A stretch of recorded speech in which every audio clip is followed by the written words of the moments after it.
Hello, everyone.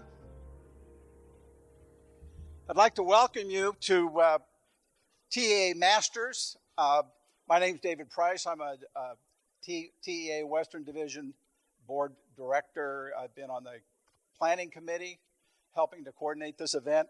It's a real pleasure to welcome you here. Special thanks to CalArts, our host.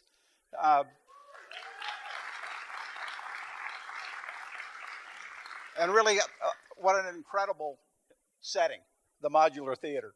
I'd also like to really thank the Western Division Board of Directors, their efforts in terms of helping to organize and plan education events and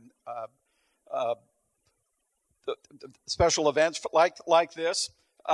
Special call out to Walter Brennan, who chairs the Education Committee, Courtney Day, who chairs the Event Committee. I'd also like to especially thank TA Masters from 2018 who are here today. It's almost the entire crew, and promises to be really an outstanding program. They will be introduced much more fully in the program. And now what I'd like to do is bring out a very special person, Ravi Rajan, who is president of CalArts. CalArts has really opened their doors to us, and it's my pleasure. Let's give them a hand.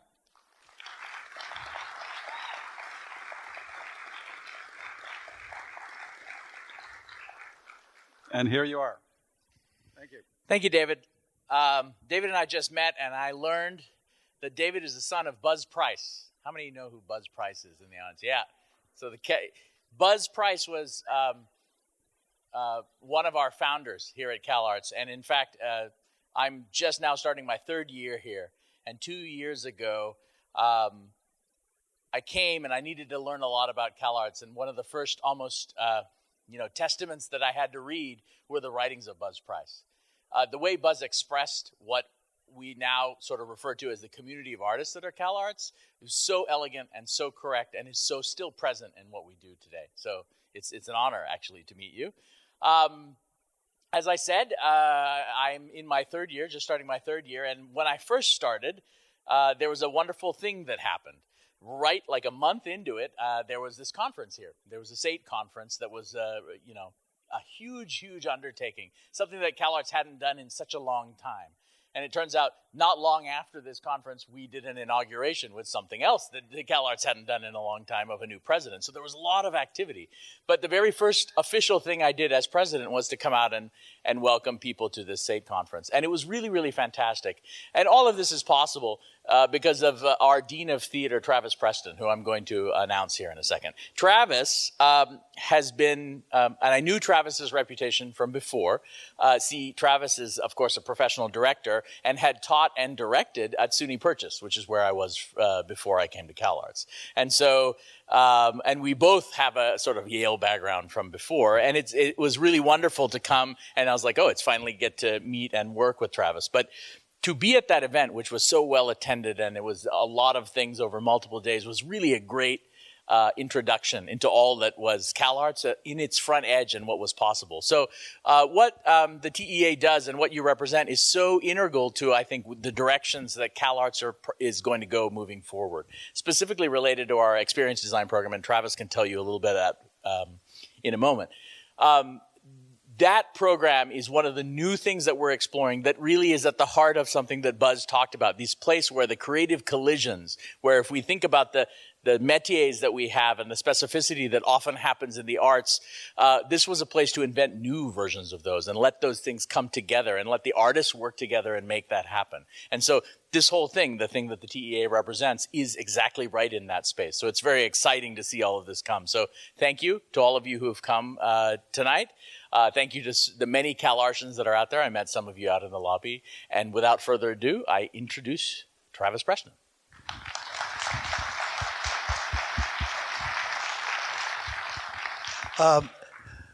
First of all, allow me to welcome you to CalArts. This really is a house of innovation.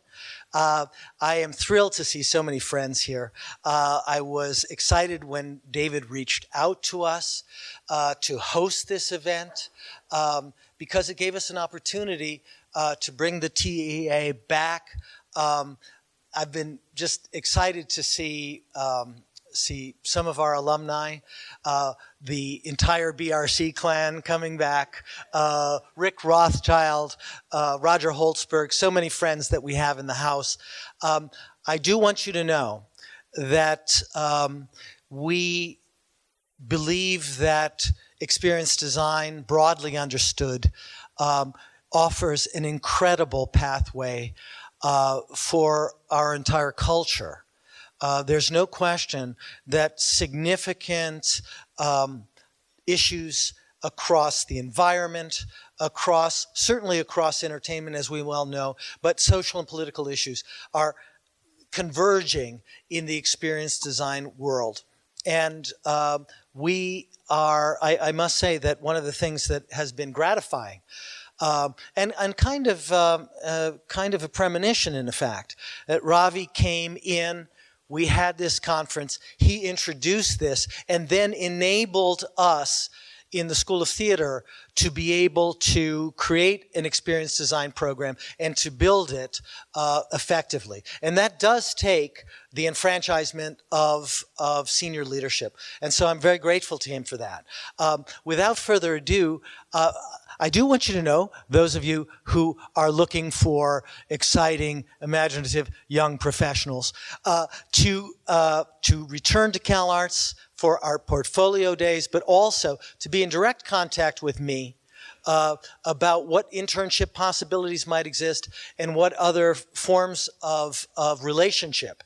We have worked with Universal on projects that we're engaging real projects that were in development. I was about to say what they were, but we all signed the Non-Disclosure Act, so I won't go into those. But please know that we are prepared to put together an exciting group of young professionals to assist in any way it's possible. Once again, I welcome you to CalArts. Thank you.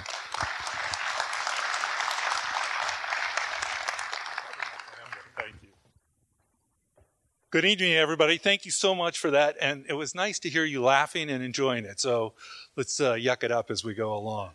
So my challenge, of course, is Roberta Perry stood me up, those of you who know her. She was supposed to co-host with me, so I will stand in for her as best I can. What's wonderful here is it's great to see the students, and it's also great to see old friends that go way back. So it's a wonderful thing. So this evening's about the Themed Entertainment Association Masters. About a year ago, the first set of Masters were recognized by their peers. And basically the Masters program came out of a recognition of those in the industry who had been in the industry for years and really honed their craft, had really taken it forward to the next step. And it's really wonderful to be here this evening and be able to have the moment to talk to them about their life stories. And we've passed out 3x5 cards, which hopefully you all have. Wave you around. You got your 3x5 cards? Yes, John, I have my 3x5 card. I don't see them all. So if you don't, Walter's around someplace. Where, Walter, are you around? There he is. He will pass out more so that you get to ask your own questions as we go. Ooh, Walter, you got to keep going, buddy. All right, so that'll keep him busy for a little bit. By the way, next week we recognize this year's Masters, and some of them are in the house today.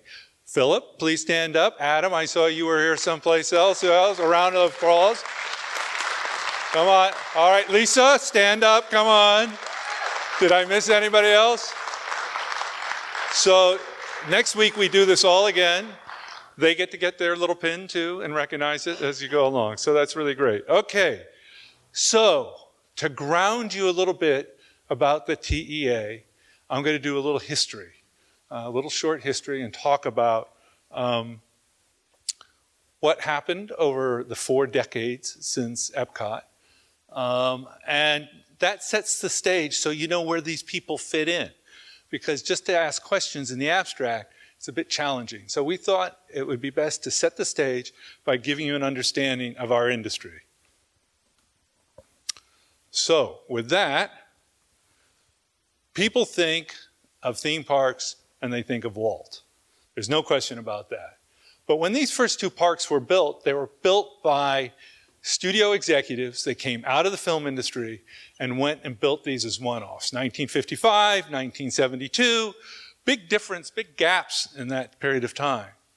So I really think of the industry starting with EPCOT and Tokyo Disneyland. So WED Enterprises, everybody knows WED Enterprises, now Walt Disney Imagineering. WED Enterprises swelled to about 2,000 plus people while building these two projects. And then after that, they went down to about 400 people. So what happened to all those people? Where did they go? What did they do? So they all went out and started to do other projects. And two projects in specific were a great success. The '84 Olympics and then the Vancouver World's Fair right behind that. And it validated that this was an industry. And that really is what kicked us off as a group. So over the next 10 years or so since EPCOT, there were a bunch of projects. We were doing World's Fairs, we were doing special events, and we were a bunch of regional entertainment centers and themed retail, as you see up there, that were underway. And by the end of that time, it became evident that we needed to be a group. We needed to be focused together. And Monty Lundy, Monty, where are you? Stand up, Monty. So, yes, there he is. So Monty has this idea. What was your idea, Monty? Lunch? Yeah. Okay. I'm going to read it for you, Monty. To promote the growth and stabilization of organizations, right? Of our organizations is basically what it was about, right? The organizations that provide unique products, designs, and services to this industry. It was for the providers of services into this industry. And shortly after that, we got together and we said, we really need a way to work together, right? So we started the project development guidelines. What did we call ourselves, that first one? So we started that early on, and we got together as a group. Actually, this is the board of directors, sorry. There we are. Sorry, I knew I missed a slide. Okay, so we got together and we really talked about what would we do. And the key to it is, he said, we wanted to work effectively together to understand the entire development process and establish standard nomenclature and improve working together as a team. I love the fact that we talk about as a team, which is really important to it. So we got together. I had the dubious honor of being the chair the first couple of years of doing that. But you can see the original people that were on there. So what happened, though? What happened over time was, while we were drafting that, there was this huge expansion that was going on. So Disney expands like mad in the 90s and 2000s. At the same time, Universal, or Merlin rather, is doing the same thing, and Universal are doing the same thing. So now we have an industry that's really maturing rapidly at that point and really coming into focus. And what's interesting is, since that moment in 2007, when the last draft of the project development guidelines were done, since then, these other industries have grown.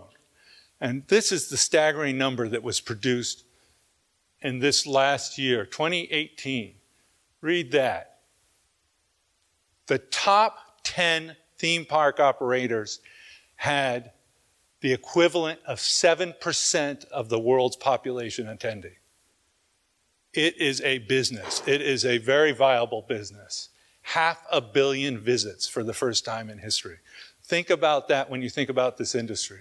And think about that when you think about the people who are playing in this industry and the size of the companies. What makes it a dynamic and interesting group is that fundamentally we're made up with a bunch of small, relatively small companies, with the exception of the big players, the big studios that are in it. Where was the growth? The growth in that period of time was Asia. So let's go back to the project development guidelines. As I said, there were three versions that were drafted. The last one, I think the first one was 1995. That's the one I participated in. And then the second two and the last one was 2007. Again, working together effectively, understand the entire process, improve the way we work together as a team, and broaden our clients' understanding. Why? Why is this important? Right? Because if there's no process, there's loss of efficiency. And we need a common way and a common roadmap to move forward. And that's what we really focused on. Because when you think about it, you don't want to be working on a project that looks like that now, do you? Right? Likewise, you don't want to work on a project that's like that, right? So you got to find the right balance, right? The right balance is working through it.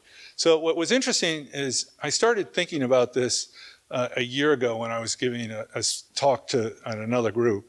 And I went back and dug through all the TEA documents and the files. And lo and behold, I pulled out this one. And I said, wow, they had a roadmap. It looks a little bit like Monopoly or one of those things. And it's a bit daunting, and you go, oh my goodness, I'll never figure it out. But they broke it down into 4 phases, which is really very simple, right? First, you go out and you figure out the program. What's the scope of the project? What are you going to do? Then once you agree on that, then you're going to go off and design it. Then you're going to implement that design, and then finally you get to opening. But you know, our industry has over 100 disciplines. When you think of normal construction industries, they recently changed it. It used to be 1 to 17. They've moved it up to, I think, around 25 or 30 now, divisions of work. We have well over 100. But the roadmap distilled it down to 7. So when you think about the masters and where they fit in, here they are, the first 7 of us from that year. And what I think is interesting is what Monty said a year ago when we joined, right? Over the past 4 decades, right? It is really about the artists, the artisans, and the specialists, the masters of their craft. But I also like the last sentence here, right? At the bottom. They are mentors, right? So those of you who are students here, right? After this, make sure you go talk to these people, right? That's what they're here for, right? So we are to be mentors. And we are to talk at events like this and other events. Next week, we're going to do SATE up in Seattle. And where do these people fit in? We have them in these 3 categories. And this is the beginning of all that breakdown. So I am project management, John Lindsay. Philip is directing. And unfortunately, Philip's not here today. But everybody else is. Rich is writing. Nina from design. Joe, lighting. Ralph. Well, Ralph is our true Renaissance man. Thank you, Ralph. Production extraordinaire. And Glenn from show control. So, let's first recognize Philip. Thank you. Sorry, we'll miss you. But here are our masters. So with that, Rich, you want to come up and join me?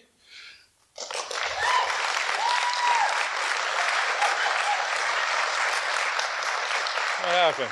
There we go. There we go. Okay. So, I wrote a few questions. I hope you all are working on your questions out there. I'm going to have to put my glasses on for this. Sorry. First of all, thank you all for coming out here. It's wonderful to see you and be part of this great business, especially in a time when it's just about to explode. It's so wonderful to be a part of this and to see the enthusiasm here tonight. So, Rich, you've worked on a wide range of projects, from culture to technology, right? Corporate to museums, history from Civil War to rock and roll. I love that one. That's good. Native American tribes, Caterpillar Corporation, Kennedy. I'm not going to keep going. It goes on and on and on. How do you cover that range of topics? Well, you know, if I could just say one thing about like what I've learned in the business is I've worked for all these. I worked for the Caterpillar Corporation and the Abraham Lincoln Presidential Library and the Rock and Roll Hall of Fame and the Milwaukee Brewers baseball team. And the thing those all have in common is that the people that go to those places are looking to be touched. They're looking to have an emotional experience. and they're looking to way to connect to other people. I mean, let's take, for example, Caterpillar. Caterpillar builds earth-moving equipment. Not very exciting and sexy, but is that really about that? When we did Caterpillar, it was about the ambition of people who wanted to do projects that were going to change the world. Caterpillar built equipment that allowed people to build Hoover Dam, to build the interstate highway. When people walked in there, they had the experience of being in awe of the ambition of people, and then having someone who could facilitate the ability to carry that off. And everybody has that desire. So they were able to connect with that part of themselves and walk out thinking, that's possible. You know, there's no dream too big for me, because somebody like this company is going to come along and build something that I can make my dream come true. And every single project we do has that commonality. So what exactly does a writer do when you say that? Well, it's funny. I talk about, you know, people know what a movie writer does or a television writer, but a writer on a themed entertainment project is, you know, equal to an architect of a skyscraper. Because the thing you do, you know, every project, I always say, the success or failure is decided before the ground is broken. If it's not on the page, it's not going to be, you know, there when it opens. Because what we do is we create, I would call an emotional architecture. We start with, here's the guest, here's the doorway to the attraction. Something happens in that box that causes guests to be so moved that they're going to walk out of there saying, I have to go back and see that again and again and again when they walk out. So our job as writers is to create that, and then the designers and everybody else, you know, improves it. So everybody's talking about theme parks tonight, but there's also location-based entertainment, which Right. takes it to another level.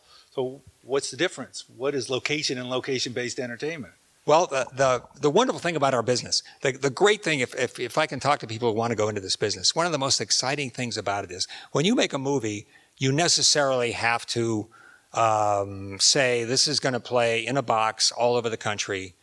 But when you do a piece of location-based entertainment, you get to say, we get to speak to this specific group of people who have come to this place, who have gathered here in a certain group of people. If it's a theme park, they're probably there with their families. And they are looking for a certain thing, and we can give that to them. There's a specificity that we can, as you know, if it would be like doing a Broadway show where you knew a certain group of people who are going to come in, and you can do something that really kills them, you know? Like when BRC did Mystery Lodge, Knott's Berry Farm. We knew, okay, we studied the audience, and we said most people are here because they are coming here because they can't afford to go to Disneyland with their, you know, with their families, and they're looking to have an unforgettable experience. So we did a show using the magic techniques, saying this was a show about a man reminiscing, looking back over his life. He thinks he's about to die. So what does he think of? The first thing comes up is he remembers falling in love with his wife. Then he remembers having children and the delight of that.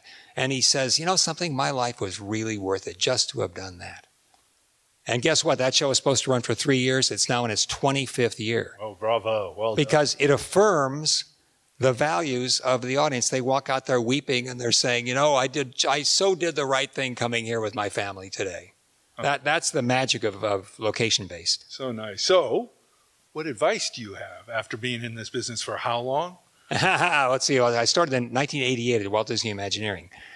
My advice is to, like, I wish somebody had told me this when I was starting out. But the most important thing you have is your own experience and sort of emotional values. Look at the stories you love. What is it about those stories? You know, like for my life, I tend to look out and I say, okay, what do these stories have in common? Star Wars, Terminator, Harry Potter, Lord of the Rings, all those stories have something in common. And they appeal to me. Why? And I said, okay, every one of those stories is what's called a chosen one story. Why are those stories popular? I think it's because most kids today think they're swallowed up by the world. They don't feel powerful. The world says, I'm powerful and you're not. They feel like Harry Potter living under the steps, whatever.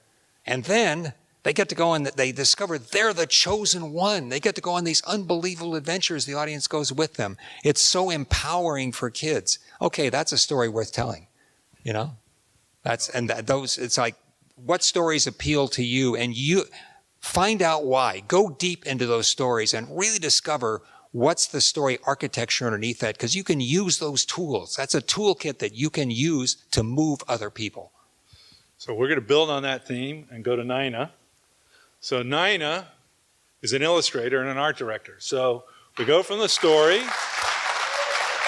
we go to the story, to the next chapter of all of this, which is about now we're going to visualize it.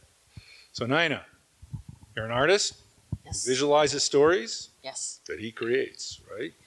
Yes. Sometimes you and the writer are working together in parallel, Right. right? Right.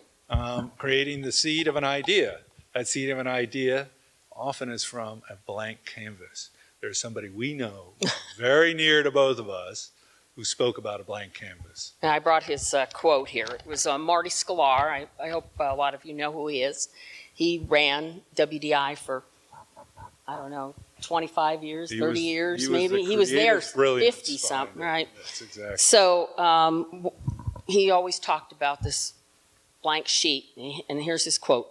There are two ways to look at a blank sheet of paper. It can be the most frightening thing in the world because you have to make the first mark on it, or it can be the greatest opportunity in the world because you can have the greatest opportunity in the world because you get to make the first mark. You can let your imagination fly in any direction and create whole new worlds. And that's pretty intimidating for an artist. I mean, I don't know how many are visual students here or veterans. That I don't know how often you look at that white page and you think, oh my God, what am I going to come up with? What I do personally is I put a mark on the page immediately. Just get something on there. And I don't worry if it's a crappy drawing. I just try to get my ideas down. And an interesting story one time, I was doing a concept drawing, and I noticed that Joe Rohde, I don't know if any of you know Joe Rohde, he an Imagineer, Animal Kingdom, really awesome designer. He had this painting of the Explorers Club that he had done. And I said, Joe, how do you figure out how to put all these things in this club? I mean, what do you do? And he says, Nina, I sit down and I write every possible thing in a list of what could be in that environment. A polar bear, stuffed polar bear, a suit of armor, a globe, just list everything there. And that helps me create the environment and the experience. And to this day, I still make my little list on the side of every piece of artwork that I do or every design. So what I love about your career is you started in something else, right? You started in Special effects. So what's that all about? Well, that was kind of an accident. They wanted an artist in special effects, and they wanted to have somebody that could draw the things so that the president, John Hench and Marty and John Zovich, all the people that were in charge of WED at the time, could spend money on special effects, because special effects was a pretty new thing in the theme park business. People had gone down to the parks and they would take projectors and flashlights and try this and try that. And it was really, with computers being 8K, and 100K, they saw the possibility that this is going to be an exploding thing. So for me, it was on-the-job training. I was an art center student and I had studied environmental design, and it was like going to school to learn all these effects. And what it taught me more than anything else was to be a theatrical designer, because you're 2D, you're a lot of 2D and a lot of painting, unless you go to a theater school, wonderful school like this. So that's where I learned to be a theatrical designer, and I learned how to focus people's direction, the guest's direction, and how to set a mood. And I thought that was really valuable. I was really lucky to have gotten that job first before I became a show designer. So you talk about technology and the movement of technology. You started with a pencil in your hand. Right. And what's the thing you use now? Cintiq. And, yeah, I don't know what that is. What is it? Oh, Cintiq is a drawing board. So Actually, what has happened with the technology change? I mean, what's it doing to your art? You still design the same. You sit down and you still think about things and you sketch things out. I still do on paper. But when you start illustrating or you want to decide if that's going to be too big or too small or what it's going to look like, it's going at lightning speed now. The computer is a tool that's incredibly useful, like Photoshop and SketchUp, the ones that I use.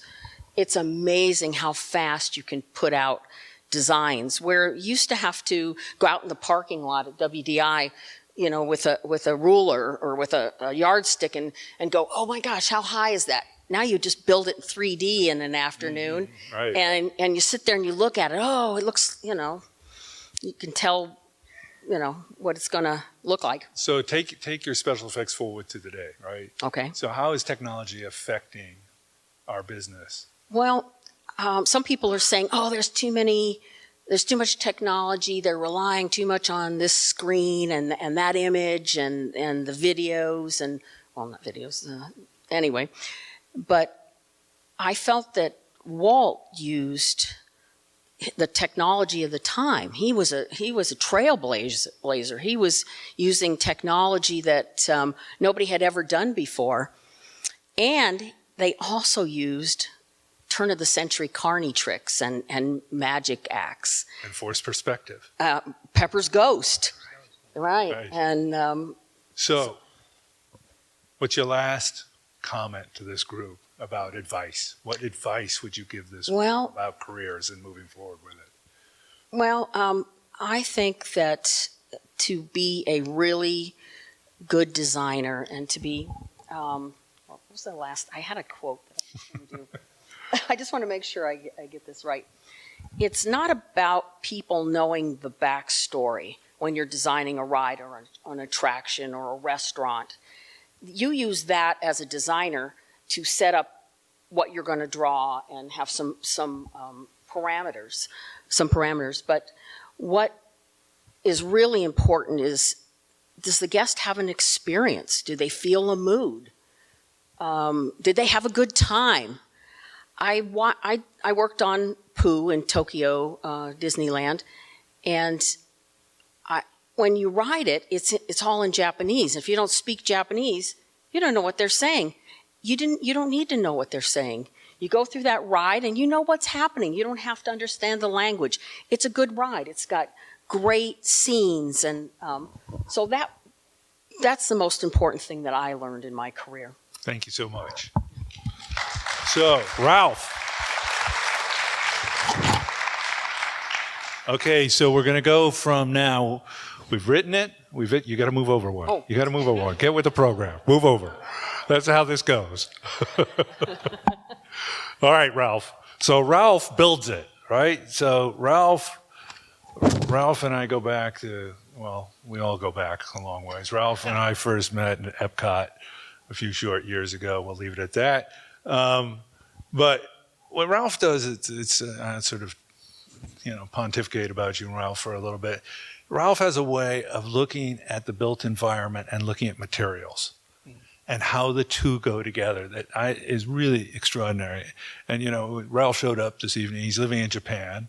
He's come special across and for this. And we're back. Oh, Ralph's here. Oh, well. He's truly the Renaissance man. So thank you, Ralph, for taking that on for us. All right, here we go. So we got the built environment. The use of materials make a difference, don't they? Right? They really do. I have a career that has spawned over a whole lot of things. I studied anthropology and archaeology and marine biology in college.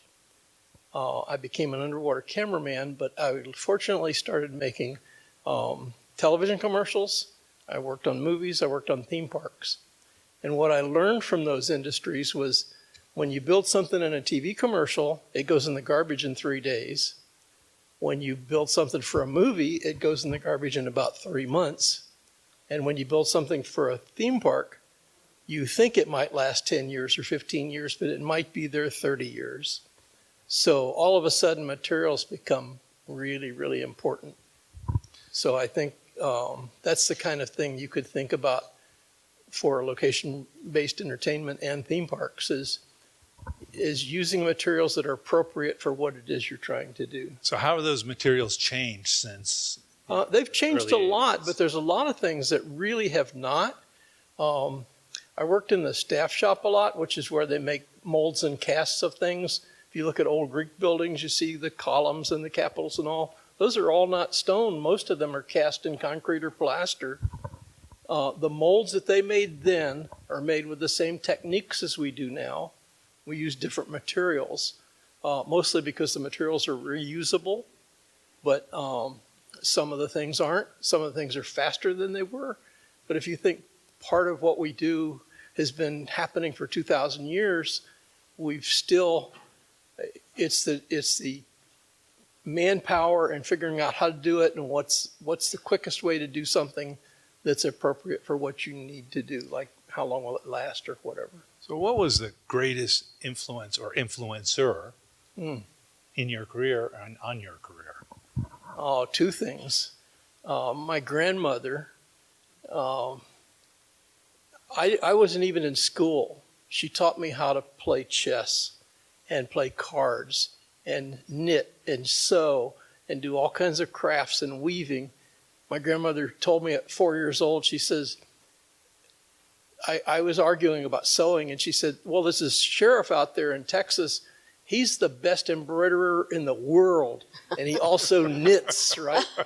So I learned how to knit and crochet. I learned all kinds of things like that. So my grandmother taught me how to use my hands, how to do things that are useful. She taught me how to think by teaching me all these different kinds of games. And I learned those things before I even went to school. And I think that was one of the biggest issues in my life that got me started. All right, so it's time to pass it on. What was the most important factor in your education, right? We got a bunch of students here. How to think about that? What pass on info?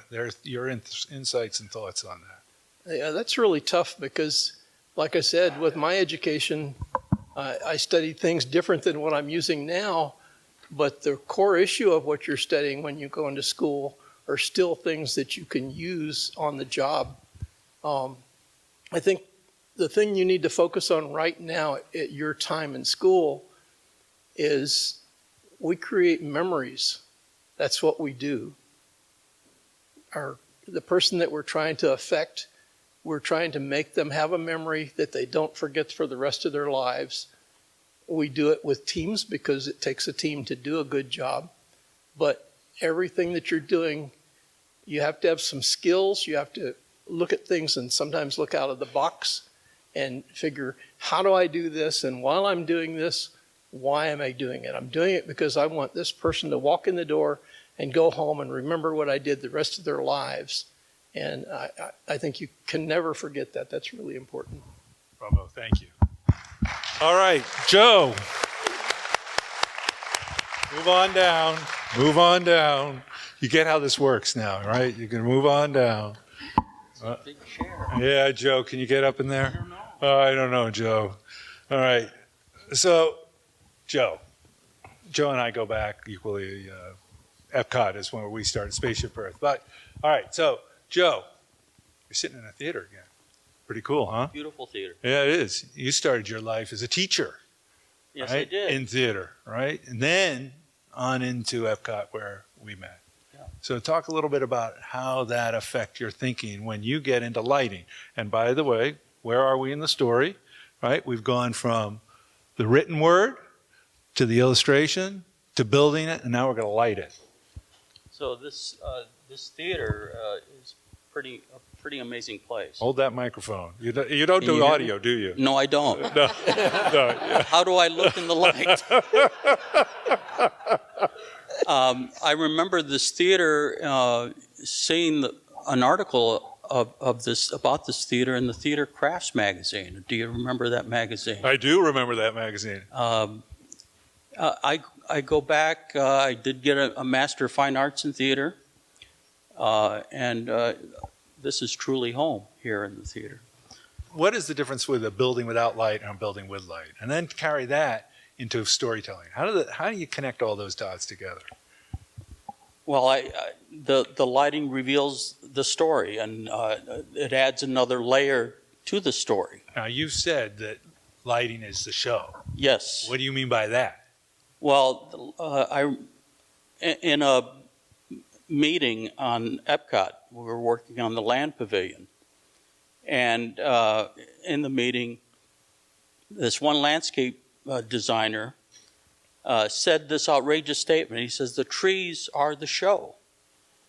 And I thought later about this and how could he say this? And later I understood what he was talking about. To his mind, the trees were very important in this scene. And I thought, yes, the trees are the show.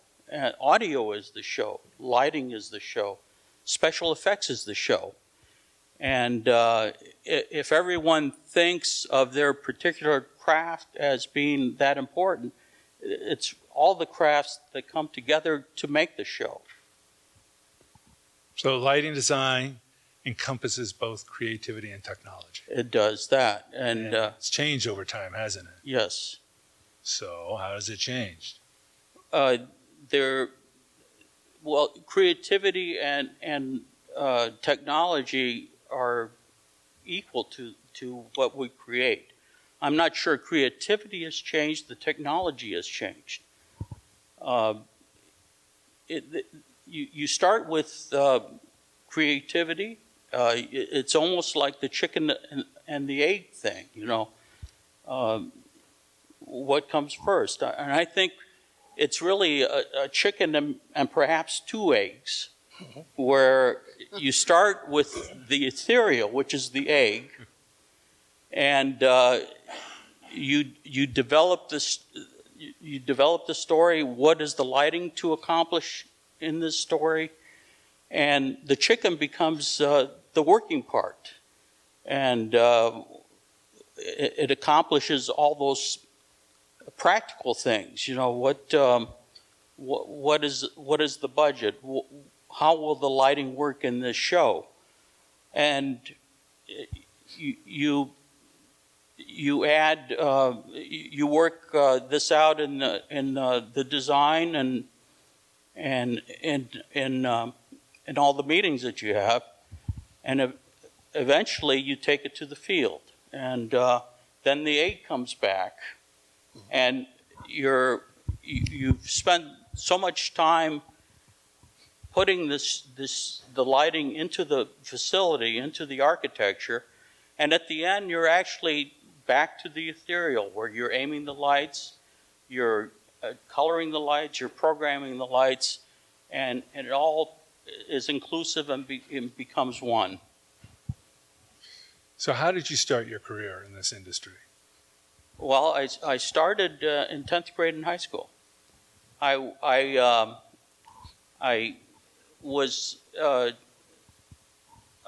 had a friend who was in a high school production, and she told me that they were having issues with getting the sets built. They were coming along very slowly, and she talked me into working on the stage crew to build the scenery. And I really enjoyed it, and much more than that, I enjoyed the idea of theater and on the next show, I was a stage manager, which led me to go into the university, and I worked in the scene shop for 6 years as I was taking classes. I had a great set of mentors in that scene shop. I had a great scenic artist and a great lighting designer. And I was so lucky to have hooked up with that team of people, which eventually I got a master's degree and started teaching in theater. So I had I taught at 3 different universities, and eventually the Disney job comes along. I see an ad in a journal, and I apply for it. And this was late in '79. And I come to Glendale to interview for the job, and I was working there a month later. They showed me the EPCOT model as part of the interview, and I was so blown away by it that I had to work on it.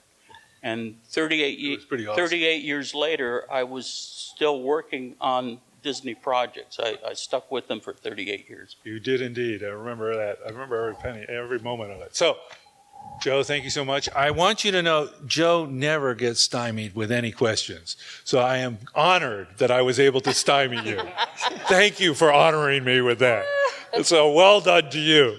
Okay, so let's go on. You got to move over now. Move over one, move over one, move over one, move over one. You in the house can say it too, right? Move over one, move over one. Okay. Glenn, where are you? There we are. We're coming to the end, right? So we've got writing, art direction, right? Creative, right? We're building it, we're lighting it, and now we got to make the whole thing work, right? So Glenn fits into it from a technology standpoint. So Glenn, you too have been around a while, I see. So you kind of have two degrees, as I kind of call it. First, you were a Nautilus driver, and then you're an electrical engineer. How in the world did that go together? So I was actually born in Orlando when there were only cows and orange groves. And then Disney came to town and opened a theme park, so all of us high school kids got a job there. And so I worked on the Fantasyland attractions, and yes, I drove submarines. And it was, looking back, a great place to start this career because I understood what it was all for and what makes it work. And also because I wind up in a lot of my projects involve safety control systems. In that era, there really weren't any. We were the safety control system, faster or slower. We could bang those submarines together. We could go over to the Mr. Toad's Wild Ride and hold our finger on the button too long, and the cars would ram into each other, and that was not good. So it was a great place to begin because I know why I do what I do now. I like that. So, control systems bring environments to life. Up to this moment, we've all talked about, it's been a static environment, right? So lighting cannot change, things can't move, right? With it out there. So how do you think about the creative side with what you're trying to do? This isn't the answer that I think anybody will expect, but I remember my very first days at WDI. John Zovich, our vice president, came to talk to all the new young engineers who had just been hired. This is 1979.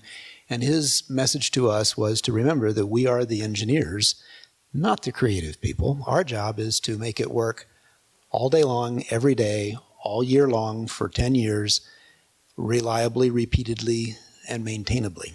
And that the creative mission is already established by those that have come before us. Now, of course, we do, because we participate in, or we're often the constraints on what can be accomplished creatively, and we can offer suggestions. We do sometimes get in a little bit on the creative side, but basically, no, we make it work. I think you're underselling yourself, but I'll let it go at that. Okay, so technology. Where do you get the stuff that you use in the attractions? Well, of course, there's a lot of technology out there that's in use in other industries, and we borrow it. We also modify it and make it work in very unique ways for this industry. But computers, of course. A lot of what we do is hardware and software.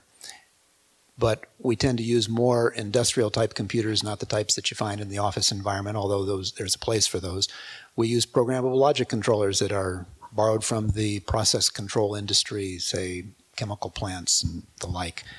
When we create flame effects, we turn a boiler inside out. It has a flame. We want a flame that's exposed. In a boiler, you want the flame that is heating the water. But we use the same technology because the goals are the same, which is to make sure that you burn the gas that is released and don't let it float away somewhere else and catch on fire in the wrong place.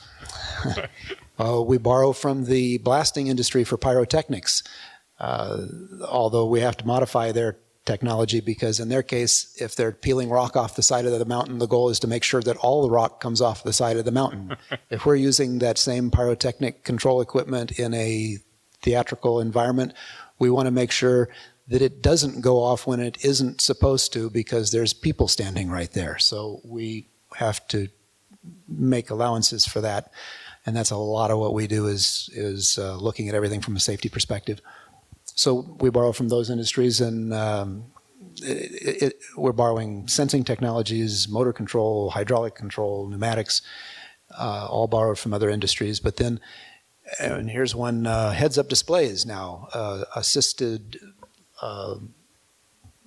for people with hearing impairment or other languages to be able to see instead of hear with a heads-up display, borrowed from another industry. But there are a lot that has to be invented too, because as we move into the computer needs to be embedded into the technology now so that we can be much more interactive and connected. That has to be designed at the component or PCB level and built into the equipment. So we do a fair amount of original design as well. So how do the designs change, the design standards change rather over the years? The standards have changed in a good direction over the years. Years ago, the few standards that there were tended to be more prescriptive. They would try to tell you how to do what you needed to do, which is kind of tying your hands. The standards have moved in the direction, for one thing, of being harmonized somewhat around the world. That's a great thing. They've become more performance or process oriented so that they are telling you the process that you need to use to accomplish the design, particularly in the areas of safety. In the beginning, in the early years, of course, safety is always paramount on our mind, and the control systems engineers may be one of the first people to take a very hard look at the safety implications of the creative goals. So it was always so important to us, but we would basically really, 30, 40 years ago, we would give it our best shot, then we would bring others in and we would say, I think this is safe enough. Do you think this is safe enough?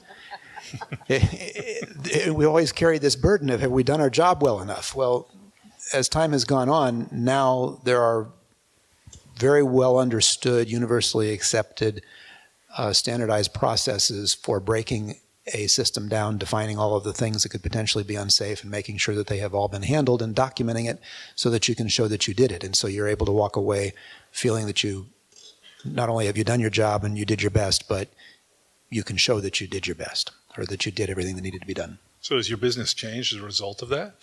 Oh, yes. There's a lot more documentation. There's a lot more work that goes into that. It has made things more expensive, but in the end, the job is, we've done a better job. Excellent. Excellent. Well, we thank you for that. I think the last... So... It's my turn. It's your turn, right. So, there we go. Okay. But before I get a turn at it, you're all writing questions down, yes? Everybody, yes, John, I'm writing questions. Yes, John, I'm writing questions down. I didn't hear that very enthusiastically. Did you hear that? Anybody? Yes, John, what? All right, very good. All right, excellent. All right, so every project needs a leader, just like tonight we needed a leader. And I noticed it was you, and that was very fitting because you're a project manager. So tell me, we tend to see you as the taskmaster. How do you see yourself? Hopefully not the taskmaster. I see myself as a player, just like, I don't do any sports.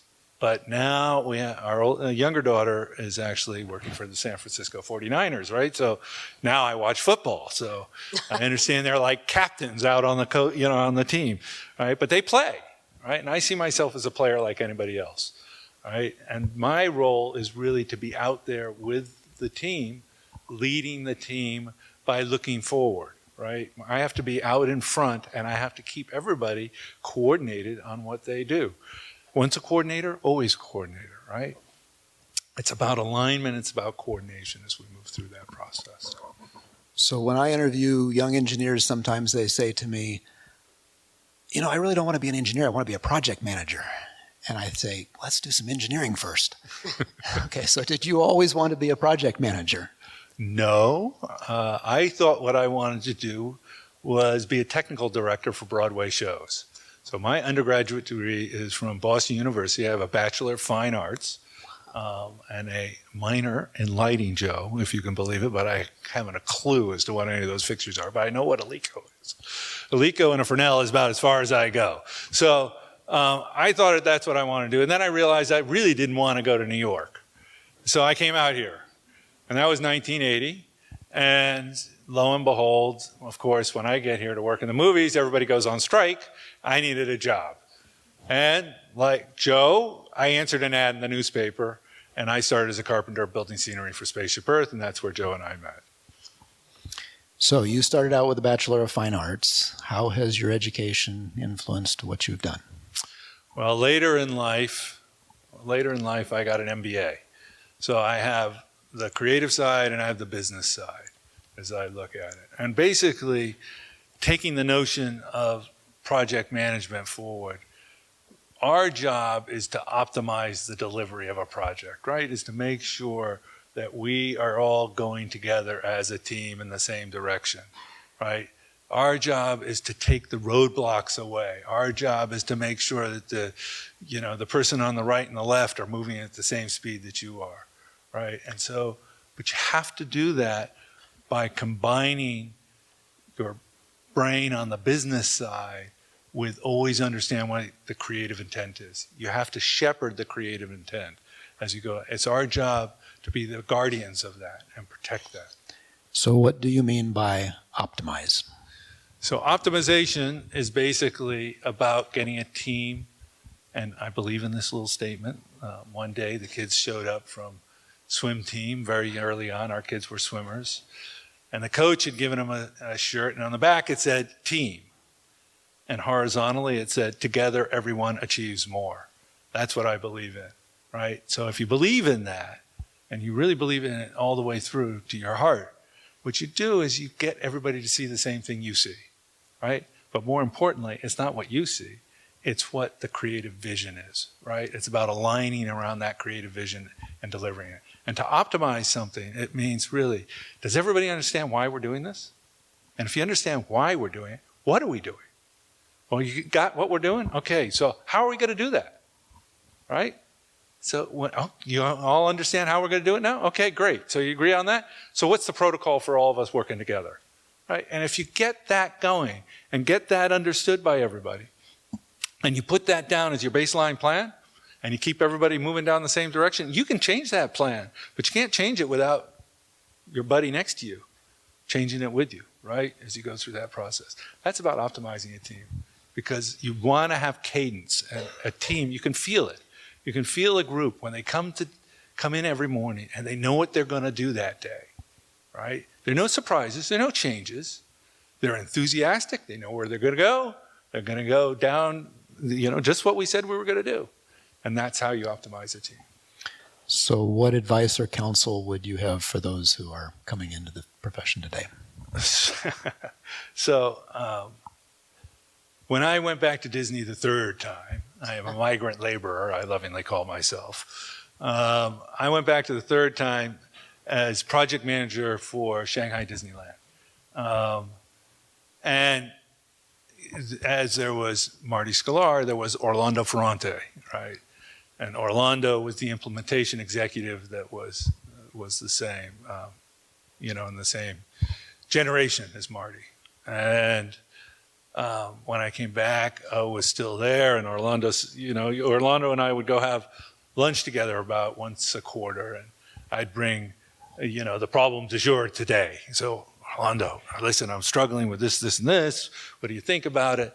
And he would always go on wonderfully, and, about 10 minutes into his answer to it, he would always come back to the same thing, which is, well, John, if you get the right people together, you get the right team, you get them all excited and they're going the right direction, and you empower them to get it done, you'll be fine.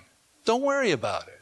So it's about getting the right people together and get them all empowered, go the same direction. Absolutely. There it is. Here, here. Here, here. All right. So from there, we're picking up your questions. Walter, did you pick them up? We're collecting them now. So pass your cards to the aisles, please.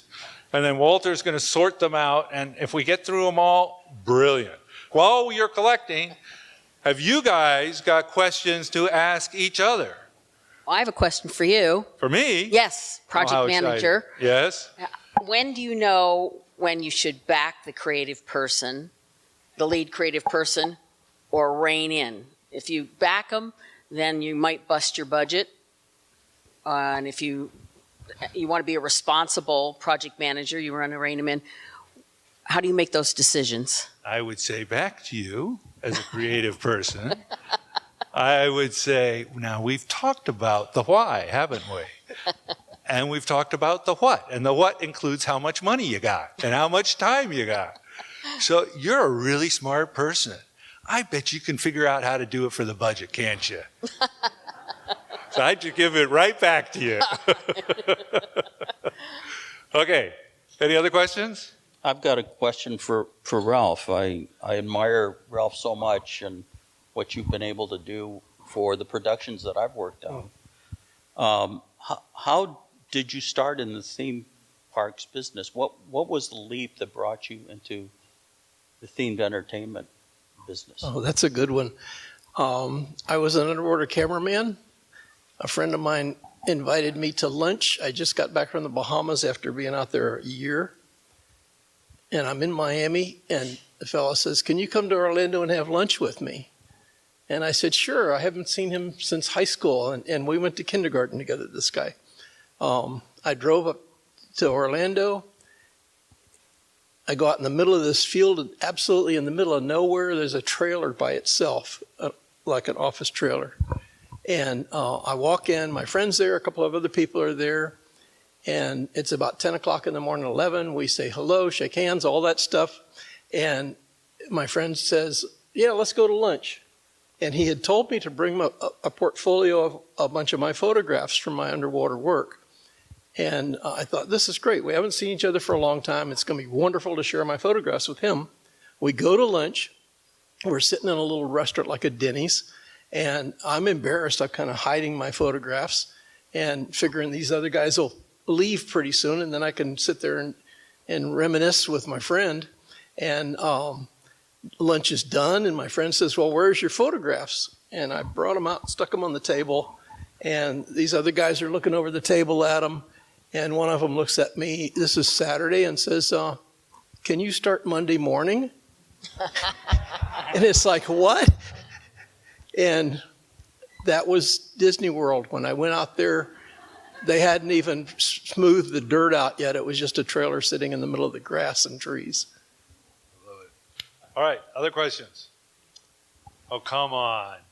One for you, John. Oh, So we worked together on Spaceship Earth. yeah, that's right. Tell me what happened after Spaceship Earth. You went to Tokyo. You worked on that project. What was your leap into what you're doing now, into project management?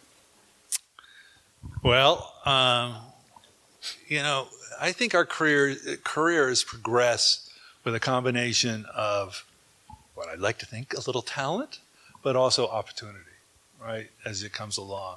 And it's about opportunities and knowing which one's an opportunity to take and not to take. So by way of example, when I took the gig to do Spaceship Earth, I was told I was going to go on the road for 4 months, and I'd be home after that. So I kept my apartment. Everything was fine, right? So 4 months I'd be home. Well, that turned into 2 years on the road. Right. So I had to get rid of the apartment along the way, but that's a different story. So I was able to decide these are the choices, and I came up through the ranks that way.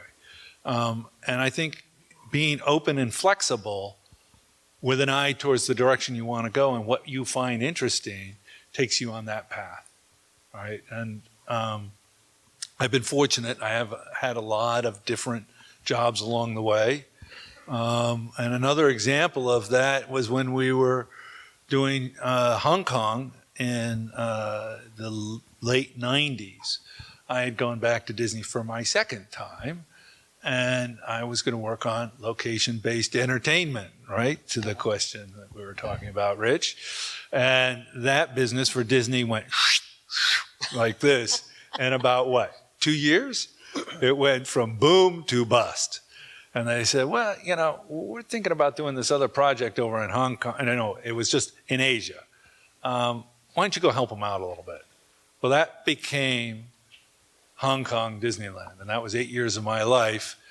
And after negotiating with the government and being a part of the negotiating team representing project management for it, they got to a point and they said, well, who's going to look after the deal? Who's going to look after the relationship between Disney and the government? Yeah, give it to Lindsay. He'll do it. Yeah, give it to him. Yeah. So that's what I did, right? So, you know, you kind of, it's taking advantage of the opportunities that are given to you and knowing which ones are good and being flexible in your life as you move along. And things happen. And always do it with an upbeat view. All right, who's got other questions? How are we doing on the questions over there? You got them sorted out? Almost there. Oh my God. How many questions were there? 3. Okay, come on, ask another question. Go on, 9A. It looks like you had well, one. Okay. I had one for Glenn. Do you ever have to, when you're doing the control systems, do you ever have to, or will you ever give creative advice? Better way to do it? Do you feel that that's out of your realm, or? Explain creative.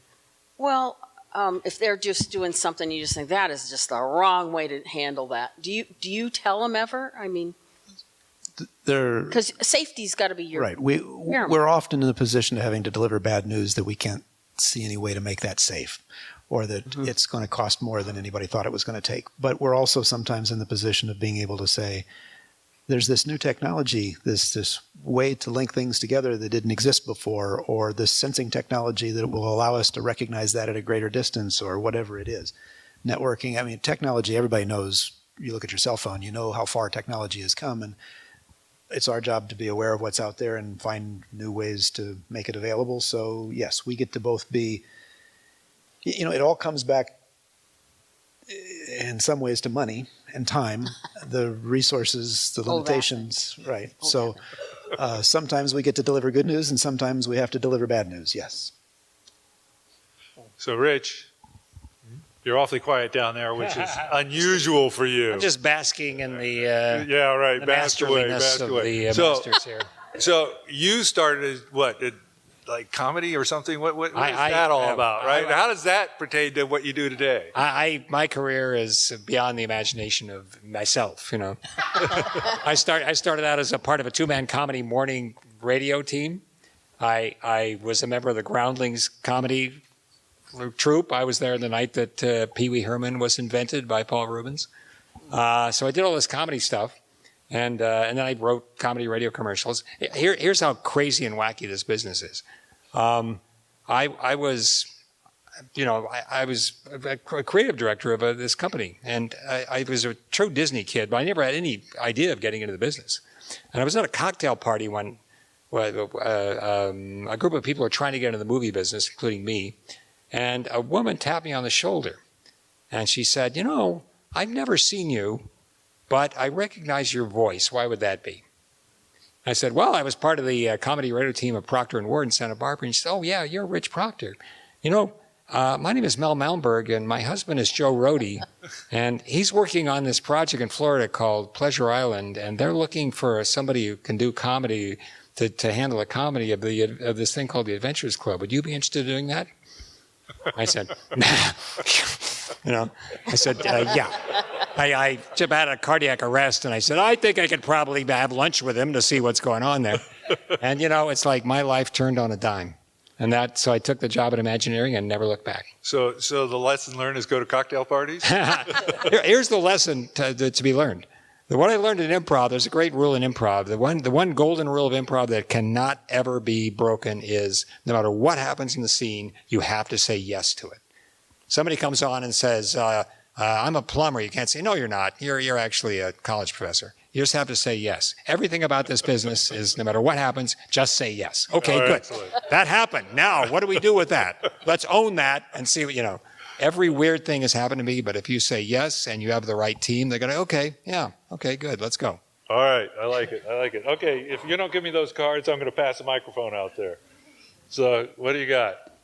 Lay it on me. Holy smokes. All right, enjoy. Ralph, this is for you. It says right up top, today you have spoke on how tech has changed your field. I wonder how environmental concerns like sustainability, waste reduction, etc., has impacted your field. Oh, this is a good one. What were your biggest failures and how have you learned from them? Ooh, that's a good one. I'm glad I didn't get that question. I wouldn't want that question. It's real easy to have big failures in theme parks because they're outdoors and you're frequently doing something no one else has ever done before. I can't remember specifics, but I know that I've had some absolutely monumental failures with materials not lasting very long. I'm really fortunate in that early on I worried about things like that, especially fire reduction. I was one of the very first people at Disney to worry about fire reduction. And if you go to EPCOT, even today, there's things on the rooftops of almost every building where I made samples of things and put them up there. And for years, we kept records of how long this material lasts and how long that material lasts. And I think that helped us from making more and more mistakes like that. But usually the real thing is if you do make a mistake like that, you really need to fix it as quick as you can. All right, Rich, you're next. Okay. Are you ready? We'll see. What was your most challenging project and why? Oh, boy. Most challenging project. I'd say my company landed the Abraham Lincoln Presidential Library. And we were going to have the experience of it. Now, like the only person that has more books written about them than Abraham Lincoln is Jesus Christ, literally. Jesus Christ 1, Abe Lincoln 2. And Lincoln historians don't write books because they agree with other Lincoln historians. They write books because they know you're completely wrong about them. So we had to figure out a way to create a mass experience that was going to take guests on a journey that we were going to have to get 24 Lincoln historians to agree that this was the right thing to do. And it was like the daunting task of that. Take that one on. Try to figure that one out. But it's like, if there's one lesson I learned from that is that if you stick with it long enough and you're willing to go through the rigor of the process of doing the mission, objective, and theme, and you get a rock solid theme, and you absolutely never go off that theme, and it's a theme that people like and find appealing, then you'll be just fine. So that was the one. It took us 5 years, but we figured it out. 5 years? Yeah. Well, it took us like 3 years to get to the theme, and then 2 years to build the theme. Oh, okay, that's better. All right. Joe, this one's for you. What are the benefits and or challenges that come with lighting designs for themed entertainment? The benefits are that you see and work on a show from the beginning to the end. And that's the thing that actually drew me to lighting in the theme parks business. That you're involved with all stages. You see it from the beginning. You're contributing in the concept phases, and you see it all the way through. And you're there generally in the very last days before the attraction opens to the public. And generally, you're there when you see the first guests come through the attraction, and there's nothing like it in the world. It's theater, but it's on a grand scale. It's immersive theater. All right, well, this one apparently is for me. So with so many disciplines coming together, what makes you, I guess that's me, a good collaborator / teammate? And what makes others good to collaborate with? Well, I think it's pretty straightforward. The collaboration is about teamwork, and together everyone achieves more. If you believe that, you'll be okay. Collaboration is about sharing the why, sharing the vision, making sure that you see what others see, right? Your creative colleague, what they see, what your writer sees, what your person who's going to go build it sees, what the lighting designer, what the technology, every single one of them. You have to put yourself in their shoes. If you see what they see, then you can collaborate with them. I'll never forget doing Hong Kong. I think is a great example. So we're doing Hong Kong, and again, as I was saying, I was dealing with the government. And so I had the fire department, I had the fireworks permit, and they had never seen Disney fireworks before, so they just completely didn't understand it at all. And we talked about fire, and we talked about, Joe, you'll appreciate, downstage, upstage, onstage, left, onstage, blah, blah, blah. So I described all this to them about the castle. And this is a 2-year process leading up to it. I'm negotiating with them, and I'm like, you guys, when you get out there, you'll see it. And off goes the show, the first show for all these government officials. There must have been 25 of them all standing there watching this show.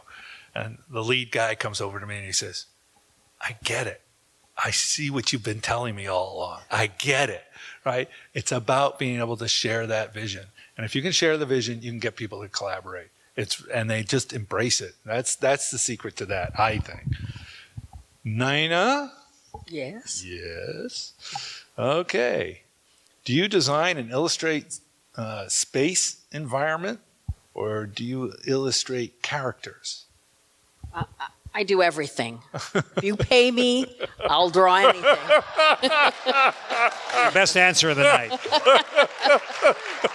And if I don't know how to draw it, I'll look it up on the internet.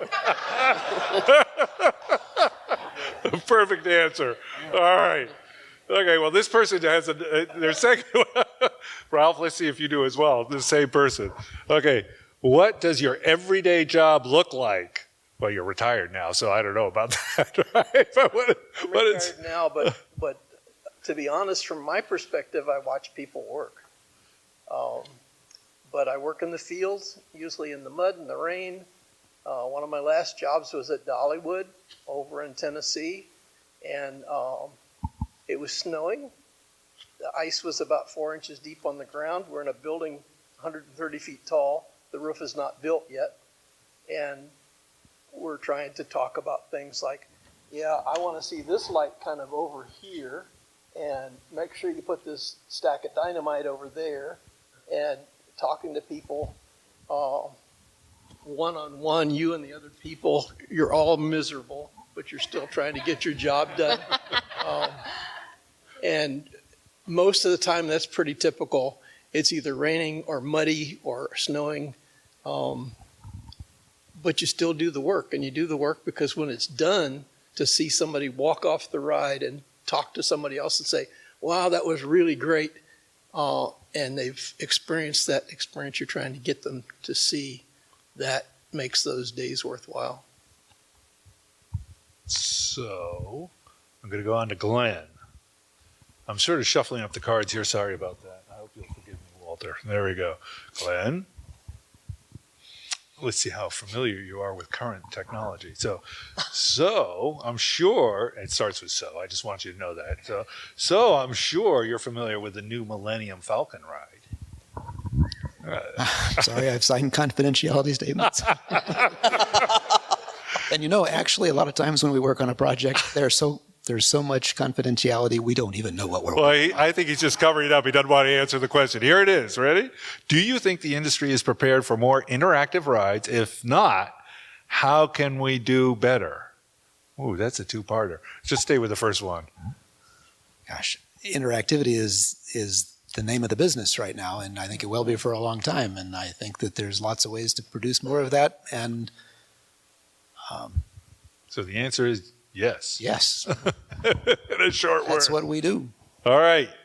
Joe, which was your favorite Disney park to work on and why?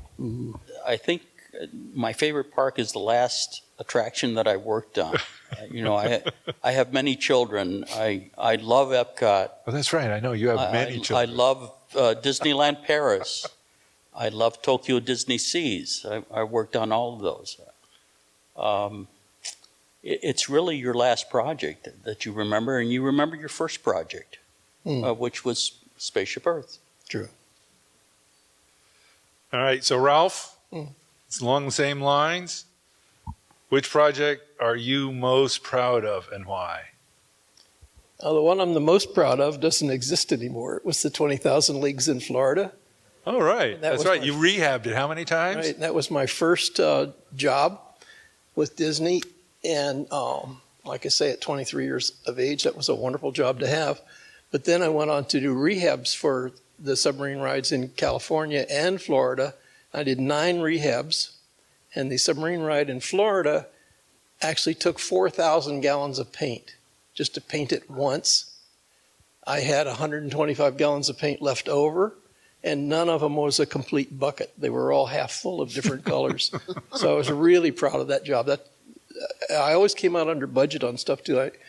I had a real luck of the draw when it came to working. I honestly think that you can try really hard to do that, and frequently you don't make it. But that's the most memorable thing for me. Rich? Yes. Is there another part of the industry you always wanted to try to do? Another part of this industry? Well, any industry, it looks like. Well, I moved to Hollywood in 1980 to break into the movie and TV business. And I'm a great movie lover, and I think that movies have the ability, the idea of what Disney's doing now, where you can make a movie, it could be seen all over the world. It has, you can move people of every culture everywhere in the world is an amazing thing. And you can make movies like It's a Wonderful Life that are, 80 years old now, and people still drag them out and look at them because they love them so much. Now, that would be of something I would have liked to done. But, something? I'm really happy with the way everything turned out for me because we do things. I think somebody in the panel said the great thing about theme parks is we do things. Most movies are gone in 2 months. We do things that have the ability to live for, and Disneyland is 60 plus years old, and it's still, when you walk onto Main Street and you are suddenly immersed in Marceline, Kansas in 1910, and you're having that delightful experience. We have things that have the power to persist. So I can say I've gotten everything I want out of life. So along those lines, here's another one, Nina. Okay. What was your most rewarding project and why? Well, as far as theme park, I want to say Pooh for TDL, but something that was really near and dear to my heart was working on the Walt Disney Family Museum model. It's a great museum. Because it was no holes barred, just whatever. We were going to, present Walt's imagination. And there were so many things in Walt's imagination that we put everything and the kitchen sink in that model. And the purists they're not upset at us for not making it a pure representation of the 1955 opening or the 66. That was what they were tossing back and forth. It's virtually a fun map in 3D. And I got to tell you, it was being like it's like a tribute band, all those things. I didn't design any of those things. I wasn't around Disney then, but it was really fun to work on that project. So, Glenn, what was the most difficult project to incorporate into any existing facility?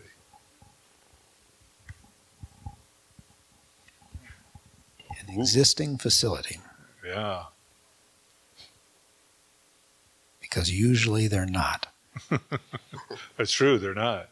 But I'll bet you there's a good one if I can think of what it is. All right. Can you let me keep thinking and maybe come back to that? All right. Okay. I've very got good. one. All right. This one's for me. How do you handle projects that go off course so they don't go too far off course? Well, every project goes off course, right? It's only natural, right? Because, Daily. you know, it's just nature, right? I mean, so you want it to go off course somewhat, right? So the question is how far off course as you go through the process. I think what's really interesting is how do you keep a team aligned and grounded through that process? Something I particularly believe in is the GATE process for keeping people aligned and keeping projects from getting too far off course.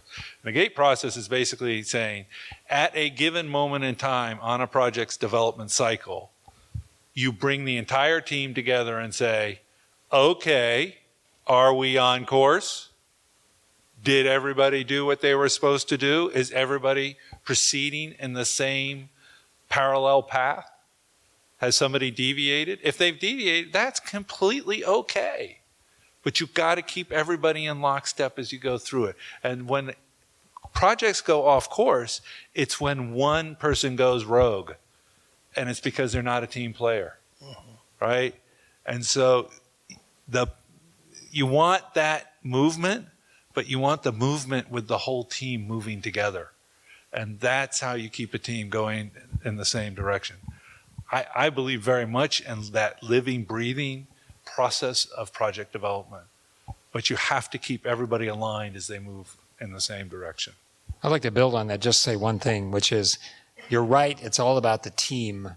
And I'm honored to work with this magnificent team at BRC because everybody has the philosophy that there was a group of British engineers in World War I who said, we can do this whether it can be done or not. Right. That's the attitude you have to take into the field. Right, exactly. I have the answer. You have the answer. All right. But somebody may have to help me out here because my memory is not perfect on this. I believe that the Mummy attraction in Florida, Universal Studios, went into an existing facility, which was probably the King Kong? Kong, okay. Mummy's a very complicated ride. There's a lot going on that ride. And we did the ride control system. So I think that has to be the answer. I think somebody out there knew the answer and asked me to see if I could remember. Okay, Ralph, what do you think about, or do you consider concert touring? What? You're concert touring? Hang on, let me start this one again. What do you think about, or do you consider concert touring, especially pop rock concert, as a part of the themed entertainment? Now that's an interesting question. I don't know why it's yours, but Yeah, it's actually quite true. A good concert, unless it's an orchestral environment, but it applies to that too, is the absolute same thing. You're trying to create a memory for that person to experience and remember when they go home. And touring concerts are probably more complicated than even the work that we do in theme parks because you have to pack it up, stick it in a truck, go someplace else and unpack it and put it all back up and everything has to work. That would be my answer. They're very complicated and they happen in short periods of time. very good. So, all right, there are a couple left here. So, Glenn, I bet you this is from Rick Rothschild. I don't know. It's about American Adventure. So please tell a story about American Adventure, your favorite challenge or solution. So Rick, was that yours? But Rick and I have both have good stories about American Adventure, and there's even some commonality in the theme of the story that comes to mind. The challenging thing about American Adventure for me, because I was 22 years old right out of school, was just holding on to the job because it was so much bigger than I was. And there were very wise people who made very well-reasoned decisions to put somebody more experienced on that project. But circumstances just didn't allow it. So the challenge for me was to do a job that was much bigger than I was, and to do it by listening to and taking advice from a lot of very good people who were good enough to help me get through it and make it a success. Well done. All right, Rich, this is actually a good one. Okay. All right. You remember when I was talking about reading what Monty had wrote and what that last sentence was? What was it about? It was about mentorship. You remember that? Oh, yes, yes. All right, so here we go. What work/internship opportunities are available for creative writers? What internship opportunities are? What internship and what work/internship opportunities are available for creative writers?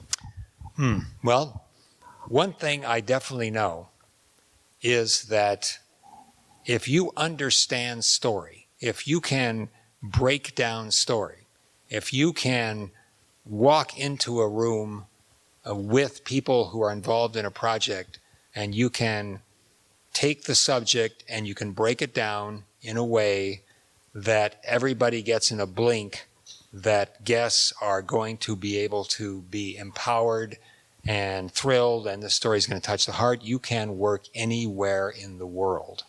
So I would say that, if you can learn the mechanics of storytelling, if you can look at a movie and understand why it's popular, and then you can, you can work any place. So if you can do that, then you can make your own possibility, So study that. Look at stories you love and find out why, and then find commonalities between other stories. So I'm going to put you on the spot and say, whoever asked that question, after we're done, go see him. Yeah, please do. That'd be great. I'll be in the lobbies. Okay. All right. Good. All right. Well, the last one I think is really quite sweet and quite nice for everyone. Would you guys like to be our professors? Wouldn't you agree, Travis? Any takers? Sign us up. We'll absolutely do that. Delighted. Absolutely. So we did it. We got through all the questions. We're ahead of schedule, if you can believe it. We have a microphone. Does anybody have any other questions they want to ask? Shall we pass the mic now? There's one up at the top there. There we go. Leap all the way up all those stairs. Of course it's at the last row because you were at the front row with the mic. There we go. Hello. Thank you for coming here to sharing this with us. And I am one of the actors, so I have specific questions about actors. Specifically to Rich and John, and also, what are the unique contributions that an actor can contribute to this industry? And the following up question is, for an actor, and some of us sitting here, what are some other skills that you would encourage us to develop or acquire so that we can contribute more to this industry? That's a great question. So you want to go first? You want me to go first? Why don't you go first, and I'm still You're bowling. turning it over. Okay, all right. Well, my view is really simple. It's environmental theater, right? That's what we do. Is environmental theater. That we're on. Well, we wouldn't. There's no proscenium here, but we're on stage, right?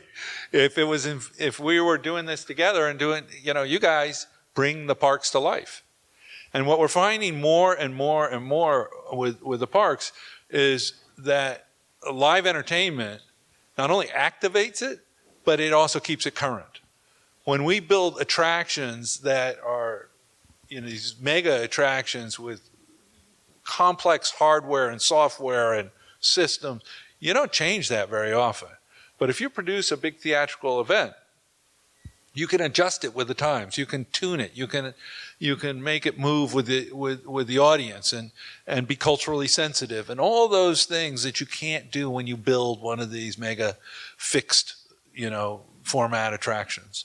And so I would urge you to think that way, to think about not only your skills as a medium for entertaining, but it is a medium for keeping people vibrant and current as they move through, in these attractions. I've kind of a different take on this. First of all, you're exactly right. Acting it's like, as an actor, you're a vessel of emotion, and people you can use your acting skills to have great success in our business. But my corollary to that is that when I looked around my office the other day, it really struck me that 80% of the people that I work with were actors. That's why they started out. For the first 30 years of their lives, they were actors. And I said, why is that? And I said, well, the great thing about being an actor is you learn all the skills you need to be successful in any part of this business. You learn how to make people like you. You learn you learn how to work with other people. You learn how to do miracles on no budget. You learn how to cooperate, and you learn how to reach across the stage and get someone to understand what you're doing. Those skills are all you need to be successful in this business anywhere you go. So. You're here. All right. Other questions? Over in the far corner and halfway down the house here, along the aisle and at the top, house left. All right, there we go. You'll be next. Hi, my name is Rory James Leach. I'm a BFA 1 actor.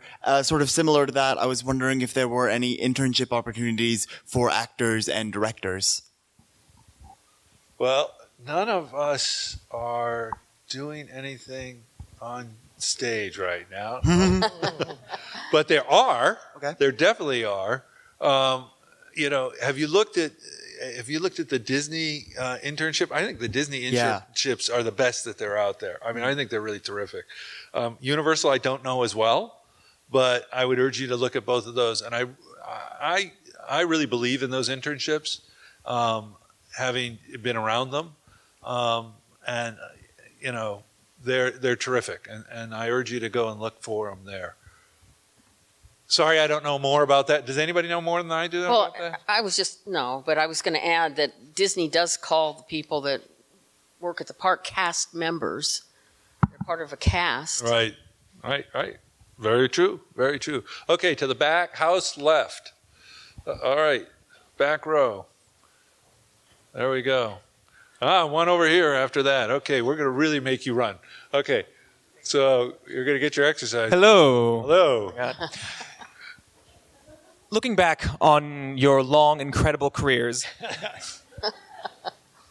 I see a lot of the themed entertainment in the world now as theme parks and location-based experiences and escape rooms. And looking back, what do you think has been the biggest missed opportunities or yet untapped possibilities in the world of themed entertainment to come? Okay, who wants that one? I hate those hard questions. That's a tough one. I can, let me just, let me go for the untapped opportunities in themed entertainment. And this is going to be, I apologize, this is going to be some version of something I said in Orlando a year ago. So if you're there and I'm repeating myself, I apologize.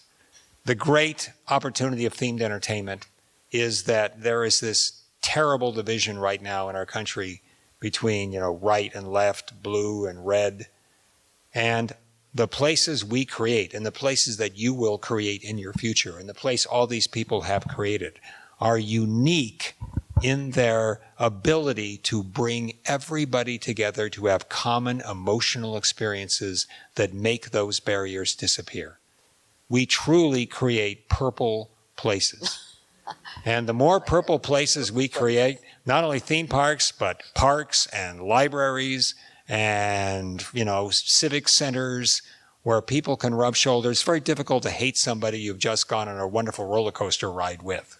You've had a common emotional experience or seen a show that you both loved. And we can do that. Our business is doing that, providing common, moving, emotional experiences that make people connect with other people. And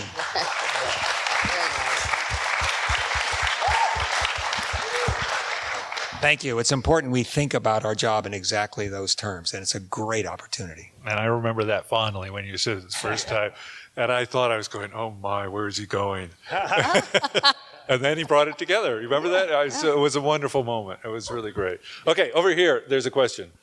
Down here.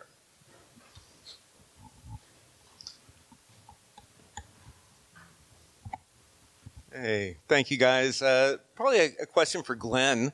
Put you on the spot as much as anybody. I own a company called Theme Publications, and for all you guys, we make these great rides, and at the end, we really don't care about documenting. You talked about the cost of documentation.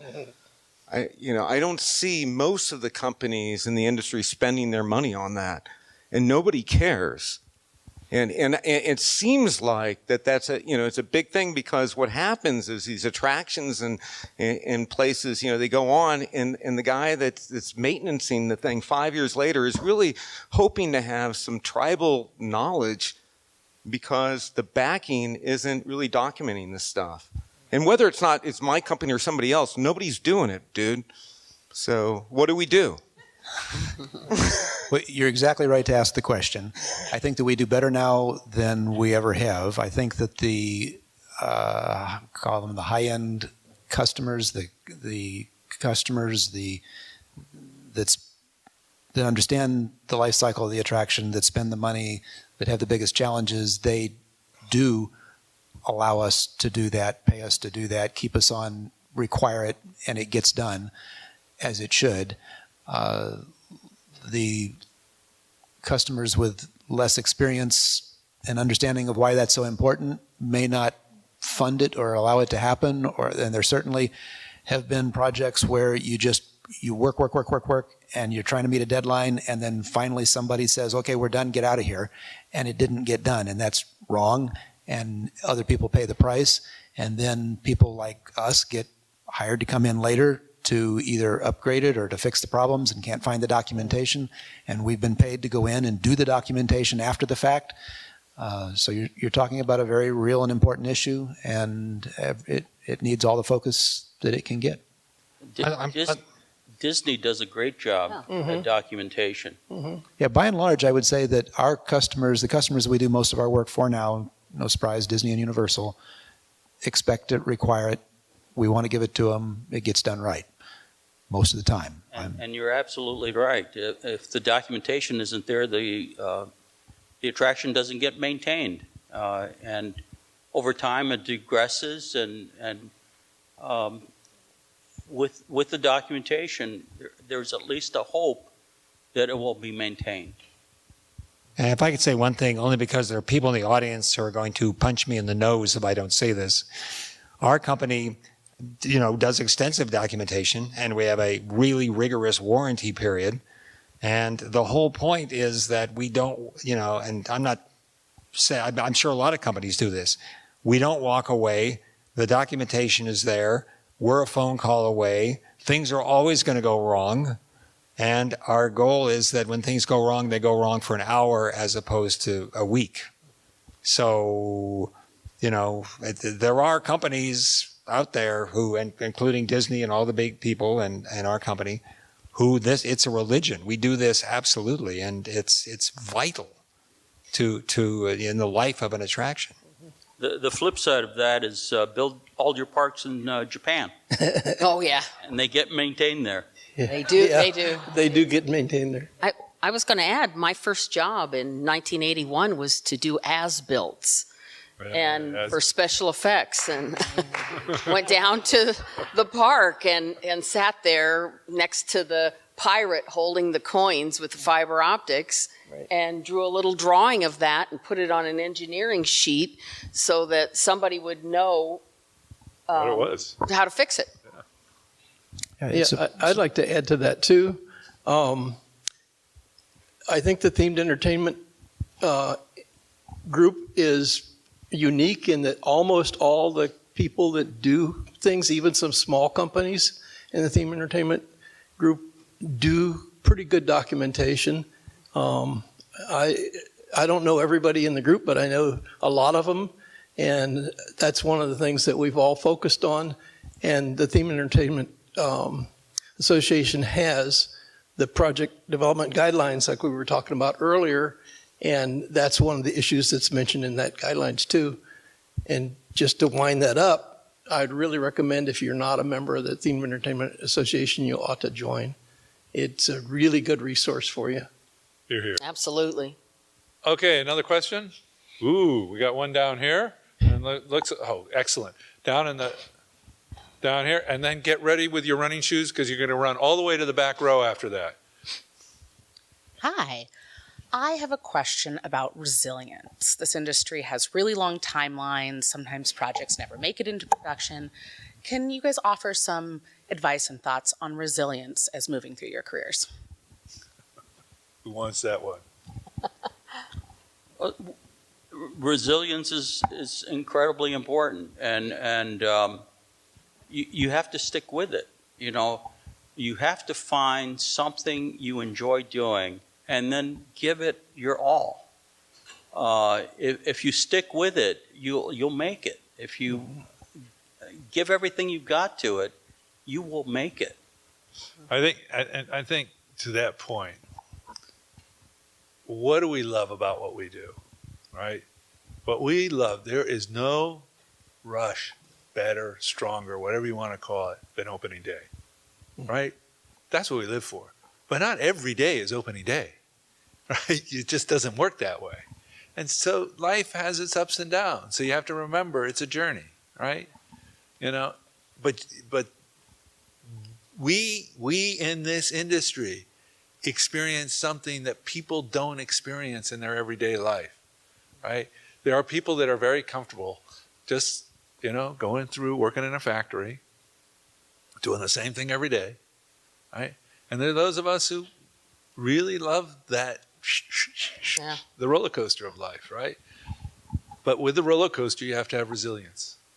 And if I could add, you're not at it alone either. Yeah, that's for sure. Yeah. Doing a project, you make friends. You have colleagues in the business who are in the thick of it with you. And they're lifetime connections that you make in this business. And they will help you. Well, I was going to say, Monty and I were in the trenches in West Edmonton Mall, freezing with no heat in the building. Remember? And it was like 30 degrees below zero, and we were working. Oh my God, it was horrible conditions. But those things do bond you. Right, exactly. They do. Yeah, for sure. All right, back row had a question somewhere. Was it in the back row? There we go. Hi. This is a question for Rich, but everyone else can answer too. I just have a specific question about writing these experiences. So I'm wondering if there's some way that you can be a bit more specific about where exactly you are entering a narrative as a writer, because often these experiences have enormously complicated backstories, and translating that into an experience that's 10 minutes long, 15 minutes long, even 30 minutes long, you have to have an entry point. There is onboarding and offboarding, et cetera, and I'm just wondering how you enter them. Yes, I know exactly. I know the answer to that question. First question I've got, I know the answer to. What you have to do, the key thing on any story, you get some, like Abraham Lincoln, or we did the Museum of the Bible, you know. The most important thing you have to do is you have to sit down and think deeply and then come up with your theme, what we call the red thread of the story. The fewer words it is, one of our projects has a one-word theme. The theme is connect. It's a complete sentence. But, I mean, let me give you an example of the power of theme, okay? There is a movie franchise out there. There have been 4 movies. They've made over $2 billion. And the theme of those movies is 5 words. And every single moment in every one of those movies is all about that theme. The movies are Jurassic Park, and the theme is don't mess with Mother Nature. The people that mess with Mother Nature all get stomped on or eaten. The people that try to hold the integrity of Mother Nature, they fight the good fight and they end up being victorious. So no matter how complex the project is, find the theme, go back to it, make sure your beginning, middle, and end all are about that theme. But in the case of Abraham Lincoln, our theme was Lincoln is Job, the biblical character of Job. A common man. God made a bet with Satan about trying to throw the world's, the most worst stuff at him of all time. And, he was steadfast. That once we knew that was our theme, we knew we had gold, because everybody's life is Job. Nobody's life goes the way you think it's going to go. So they could identify with Lincoln at every step of the way. I kind of like that. Good answer. This is a life lesson. I just gave away the whole secret of our business. Okay, down here in the front row, you had a question, yeah? Okay, let's talk about themes. I'm making sure you're getting enough exercise as possible running up and down these stairs. How are we doing? We're doing Hi, Justin. So I invite all of you to answer this question because you all come from different aspects of the industry. But I'm going to actually direct it personally towards Glenn, come from an engineering background. When it comes to resumes and portfolios, how do you recommend us standing out with our resume or portfolio, and what do you like to see on them? Applicable experience is important. One thing over the years that I have learned to look for are people who have a passion for this industry, because a lot of times we work long hours in dirty places and you've got to know why you're there. So something that indicates passion for this industry is certainly important. Also, a great understanding of the technologies that we use, maybe a focus on safety, a well-written resume. You'd be surprised how many people can't write. So it's, there's a lot of intangibles or non-obvious things that are conveyed in a resume. But I think that the passion for the industry, the people that we have hired the most of over the recent years have been people who identified themselves to us as early as high school or early college years and just kept pinging us, kept in touch. And this means that they're very sincere about this. This is really what they want to do. And you can't help but respect and appreciate that. So they tend to come out on top with us. Thank you for that. Okay, there's a question. Mr. Rothschild. Oh, he's not even going to need a mic. He's just going to boom it out. I talked about the blank piece of paper, and you talked about putting a mark on it. It brought to mind a question for all of you. You've all had extraordinarily lengthy and illustrious careers. You've obviously learned a few tricks along the way. You've also, I think, as we all have, confronted a point where you hit a block, a writer's block, a block in design, a block in technology, a block in each of your expertise in your area. So I'm curious if you could just talk about something that you've discovered that's a way that you use to break that block. I'll start. How about that? Okay. Good. Okay. I'll start. I think that I have two things that I do. One is whiteboard. I am a fanatic about the whiteboard. And I will just like you, I put something on the board. And I do it, and then I sleep on it. And I'll do a little bit more. I do it, and sleep on it. And it grows. It grows that way. The second thing that I do is my particular thing is I really like the ocean. And when I get to a moment when it's just too much coming at me and I can't figure out the way forward, I go and find a place to go sit and look at the ocean for a little bit. Oh. And I would urge everybody to find their place where they get balance, right? That's my place where I get balance. Well, I was going to say I keep a piece of paper and a pencil next to my bed because the best stuff comes at like 3 a.m. and all of a sudden you go, oh my gosh. But and I get up and I throw it away. Oh, no, my issue is I can't read my writing the next day. I can't find my glass. Right. See, the way I think about this is I include the breakdown in the process. I know there's going to be a breakdown. And so when we hit the breakdown, when you hit that wall and you absolutely can't go, I say, great, we've finally gotten there. Because it is the key to the reason you will have projects is because the client can't figure this out for themselves. Yeah. So we are handed this Gordian knot, and we have to untie it. So, the key is you hit the wall. That's now the real creative adventure starts, and then you go back to your theme.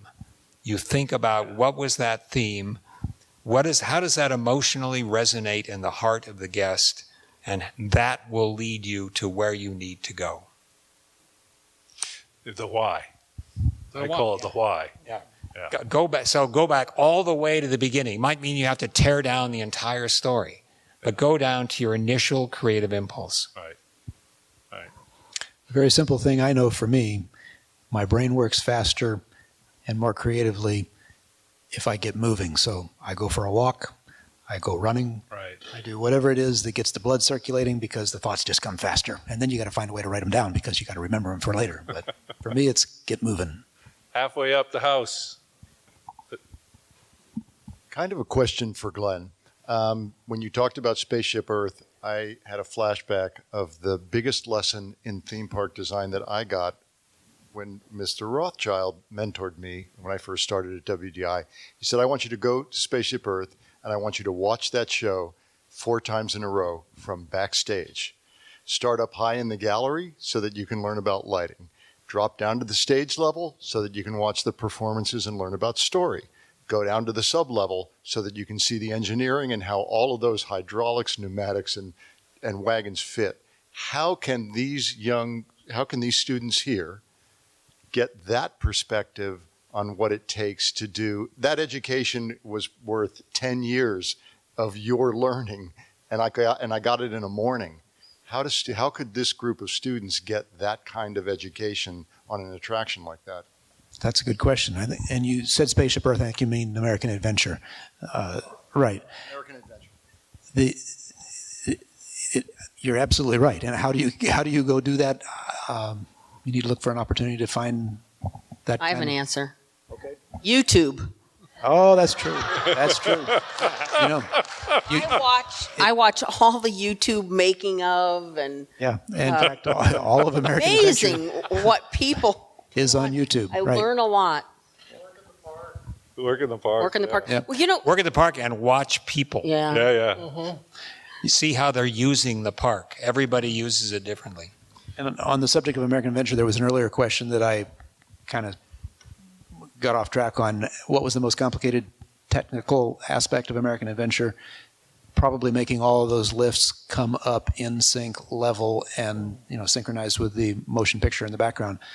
With the technology that was available today, that was a tricky thing. It is now 9 o'clock, which is the time that we were told that we should wrap it up so that we can have a little, I assume there's something still out there to have something to wrap up with. There's dessert. There's dessert. Well, I thought we were sweet enough as it was, but I guess we're not. So why don't we go out there and continue the conversation, bring your questions outside, and let's chat it up. So thank you so much for coming. Thank you. Thank you, John. Thank you. Thank you, John.